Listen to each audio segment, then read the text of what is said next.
नमस्कार. महाराष्ट्र हवामानमध्ये आपलं स्वागत आहे. मी शेखर करमरकर.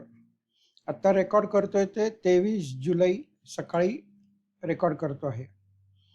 आता जुलै संपत आलाय, एक आठवडा राहिलेला आहे. तेव्हा जर आपण भारतातल्या एकंदरीत पडलेल्या पावसाचा विचार केला, हे आत्तापर्यंतचं कम्युलेटिव्ह म्हणजे मान्सून सुरू झाल्यापासून साधारणतः 1 जूनपासून आत्तापर्यंत किती पाऊस पडलाय ह्याचं हे चित्र आहे.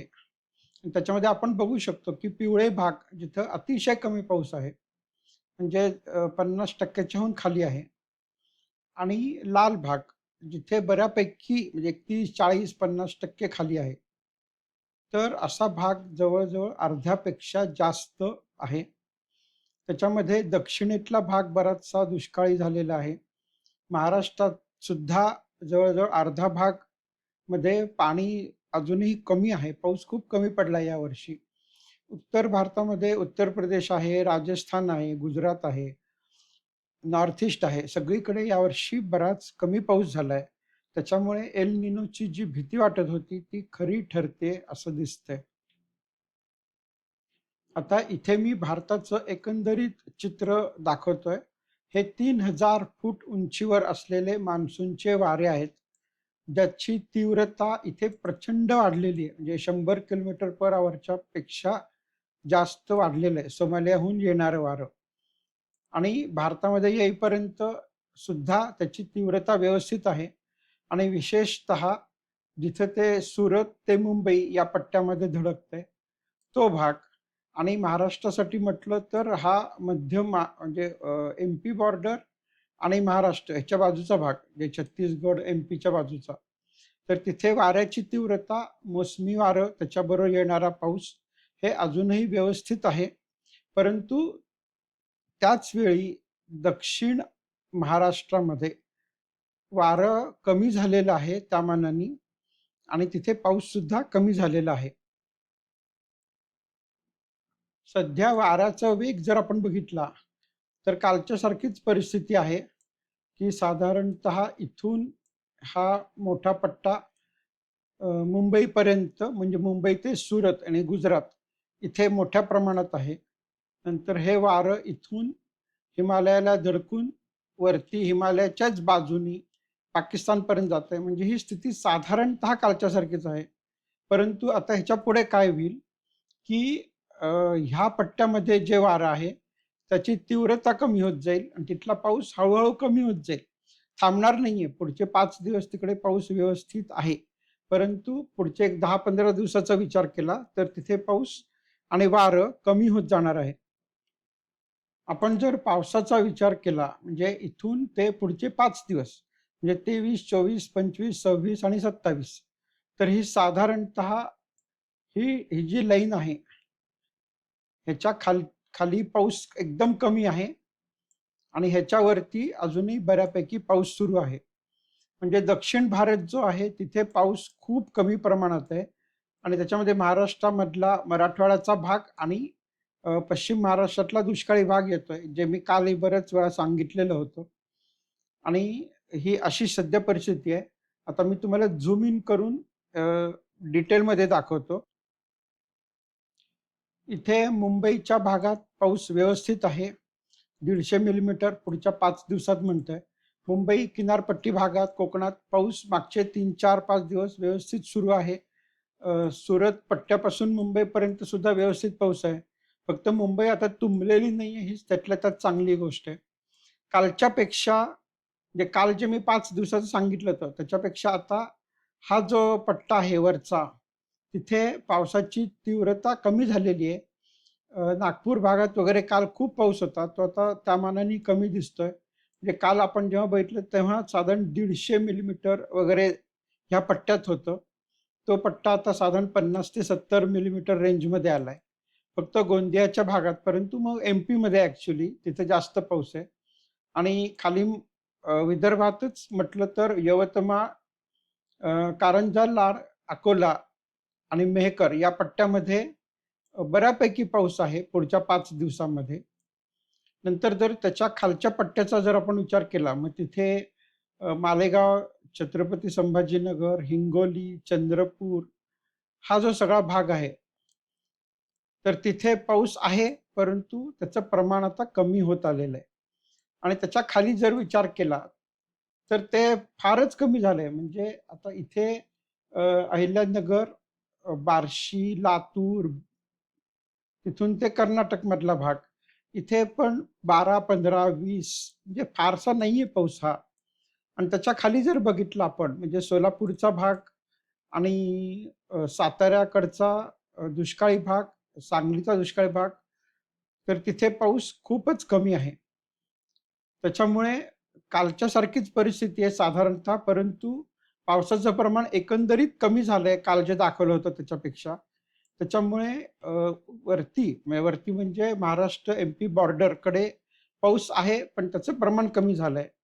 आणि जो दुष्काळी भाग आहे, त्याच्यामध्ये तर पाऊस एकदमच कमी झालेला आहे. काही-काही ठिकाणी तर तो अगदी 0 ते 5 मिलीमीटर या रेंजमध्ये गेलेला आहे. त्याच्यामुळे पुढच्या 5 दिवसात पावसाची तीव्रता कमी होत जाईल. आता हे वारंमध्ये कसा बदल होतोय त्याप्रमाणे आपल्याला कळेल. परंतु मागचा आठवडा आणि पुढचा एक 4-5 दिवस हे अतिशय चांगले झाले. परंतु हेच पुढे राहील हे अजूनही आपण सांगू शकत नाहीये. त्याच्यामुळे दुष्काळाची छाया महाराष्ट्रावरती अजूनही कायम आहे. आता मी तुम्हाला काही नकाशे दाखवणार आहे, जे मी ॲक्चुअली पहिल्यांदाच दाखवतो ह्या प्रकारचे नकाशे. तर हा नकाशा ज्याला आपण ड्राउट मॉनिटर म्हणतो, म्हणजे दुष्काळी भाग किती आहे. म्हणजे मी बऱ्याच दिवसापासून सांगतो, की सोलापूर, नगर, मराठवाडा आणि सांगली, कोल्हापूर, सातारा, पुणे ह्या जिल्ह्याचा दुष्काळी भाग. इथे यावर्षी दुष्काळ आहे. परंतु ते दाखवायचं कसं हा मला प्रश्न होता. शेवटी त्याचे मॅप्स मी मिळवू शकलो. तर त्याच्यामध्ये जे आपल्याला आत्ता दिसतंय, की साऊथ इंडियामध्ये म्हणजे महाराष्ट्राच्या खालच्या भागात किनारपट्टी सोडली इकडची, पश्चिम भागाची, तर ड्राउट म्हणजे दुष्काळ व्यवस्थित पडलेला आहे. ते आता आजच कर्नाटक सरकारने मागणी केली आहे, की कर्नाटकमध्ये आता दुष्काळ जाहीर केला जावा. त्याच्यामुळे आता हा जो इथे दिसतोय आपल्याला, ती पिवळा जो भाग आहे, तिथं दुष्काळ सुरू झालाय. नंतर ऑरेंज म्हणजे त्याच्याहून डार्क जो भाग आहे, तिथं दुष्काळाची तीव्रता वाढलेली आहे. आणि मग लाल किंवा ऑरेंज जो लाल किंवा मग चॉकलेटी जो भाग आहे, तिथं प्रचंड दुष्काळ पडलेला आहे. म्हणजे तिथं पाणी नाहीच आहे. आणि ही आजची परिस्थिती आहे.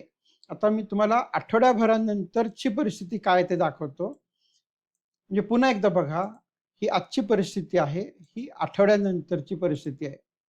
तर स हा दुष्काळ आहे, तो साऊथ इंडियामध्ये आहे. तो हळू-हळू महाराष्ट्रात म्हणजे शिरकाव करतोय, प्रवेश करतोय आणि त्याची तीव्रता वाढत जाणार आहे. आणि मागे कंटिन्युअसली मी 4, 5, 7 व्हिडिओजमध्ये जे सांगितलंय, की लातूर, धाराशिव, सोलापूर, नंतर इकडे याचा सातारा जिल्ह्याचा भाग, कोल्हापूर जिल्ह्याचा भाग, पुणे जिल्ह्याचा भाग आणि नगर जिल्ह्याचा भाग.